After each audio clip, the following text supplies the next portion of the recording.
And that's why Hogger was actually the victim.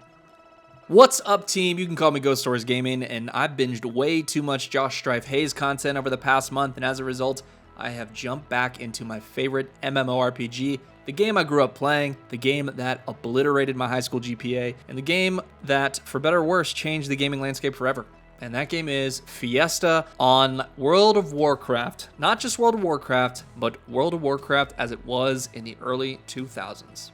Classic. For the past couple of weeks, the team and I have dipped our toes back into the game, and honestly, it's like mainlining pure nostalgia, straight to the brain. It hits real nice. You know, Classic WoW brings back a lot of what made the original player base special, but unfortunately, it also reintroduces some of the less than stellar aspects of said player base. That's a 50 DKP minus! What the was that?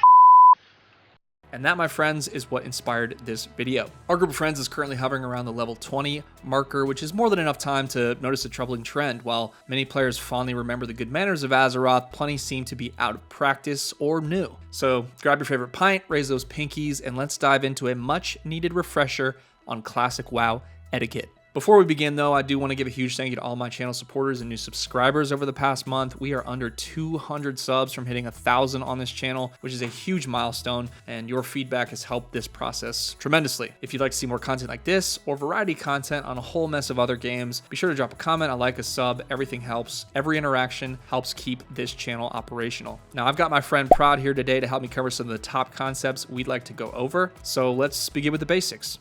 Hey everybody, Prodigiosis here, but you can call me Prod.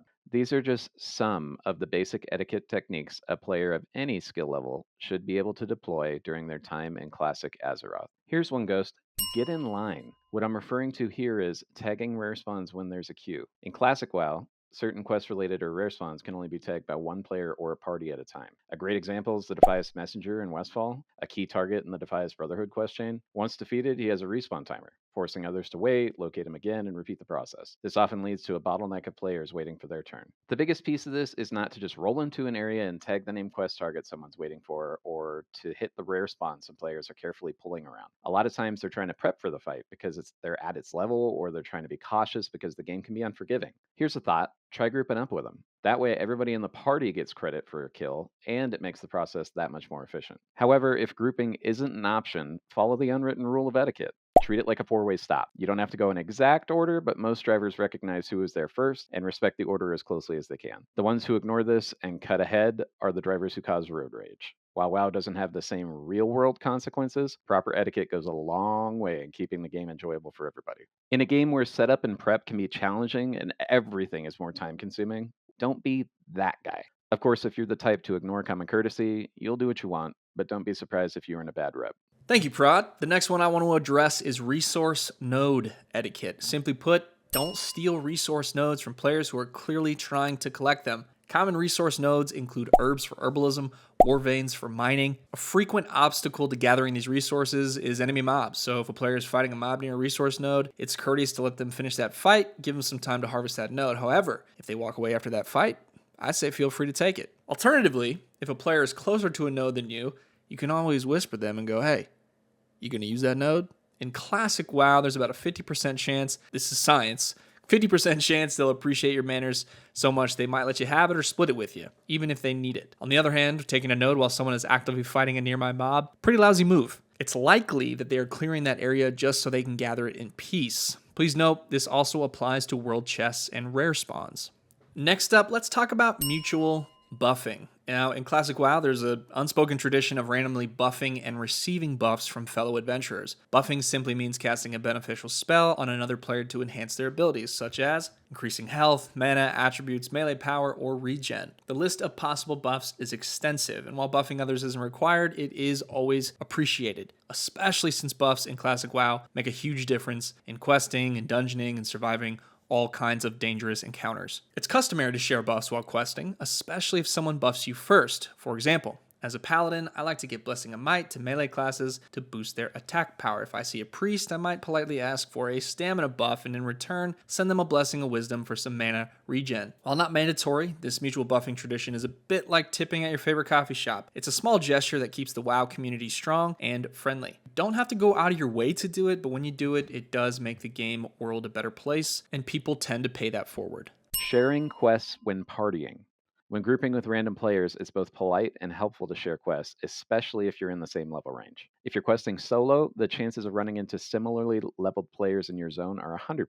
Whenever you party up with another player, open your quest log and share all the quests for the zone. Classic WoW doesn't always make quest locations obvious, and if you don't use add-ons, like Ghost, you will miss some entirely. If you happen to find a quest giver in a remote part of the zone, there's a good chance other players missed it, so sharing is always appreciated. This is especially important in dungeons. Dungeon quests offer great XP and rewards, and while dungeons are fun, having to repeat one just for a single missed quest can be a hassle. At the start of a dungeon run with strangers, take a moment to share your quest. Your party will appreciate it, and they'll likely pay it forward in future runs. Thank you, Prod. The next one that I have is Finish the Quest. This one is short and sweet, but if you've grouped up with random players to complete a quest, be considerate and stay until everybody is done, within reason, of course. For example, if the quest requires collecting 10 items and you finish first while your party member still needs about 3 or 4 more, don't bounce, stick around until they've finished. They've invested their time in helping you. Customary, not required, but customary to return the favor. You never know, this small act of kindness might lead to a future guildmate or a helpful ally 10 levels down the road who's willing to return that favor. Battle looting. For the love of Azeroth, please finish the fight before looting. The only exception, which we'll cover in a moment, aside, always clear all enemies before looting the corpses. Too often, players start looting while 1 or 2 mobs are still alive, leading to unnecessary party deaths. I've been guilty of this myself, and it's a bad look. Random party members will notice and may avoid grouping with you in the future. So do everyone a favor and secure the area, and then grab your loot. I did mention an exception. If the mob has a quest item, or you know it'll drop the loot that the party can roll for, and you know your party's going to wipe, snag the item before dying. It might save the group having to make the run again. Thank you, Prod. Guys, I have just one more for you as we wrap this video up. My last tip is to just be a hero. If you have the means to help without putting yourself at risk and see a fellow player near death, which is going to happen a lot, lend a hand, throw them a heal, help take down the mob, resurrect their body if they've already fallen. I cannot count how many times I've resurrected a random player on the trail only for them to be incredibly grateful they didn't have to make the long walk back to their corpse. A well-timed res can also save them from respawning in a dangerous spot. Dying in a low-level mine, for example, is a huge pain to recover from. I'm sure we can all appreciate that. The key here is knowing when it's safe to intervene. Some situations are already lost and jumping in would only put you in danger, but if you can be the difference between life and death for a fellow player, be the hero. After all, isn't that what we're all trying to do in Azeroth? All right, Prod, I'll meet you in Stormwind. Classic WoW etiquette is something any player, regardless of age or experience, can embrace. These aren't rigid rules with real-life consequences, but rather simple guidelines rooted in kindness and respect. So why should you care? Because WoW, like all MMOs, it's an ecosystem. Its health depends entirely on its players. Unlike the fleeting moments of a Call of Duty or FIFA match, MMOs are designed for long-term experiences, building real relationships with other players. It's a drawn-out journey filled with more failures than successes. It's a social experience with a video game overlay. Being gracious both in-game and in life helps keep this ecosystem thriving. It keeps the game alive, it fosters a positive community, and ensures that good people stick around. An online world can be an incredible escape from reality, or it can be a toxic wasteland filled with negativity. You don't need that negativity in real life and your gaming space, so the choice is yours. An online, immersive world can be a fantastic experience away from the real world, and it can also be a toxic wasteland of real. Don't be a be a hero. All right, Prod, I'm here. Where you at?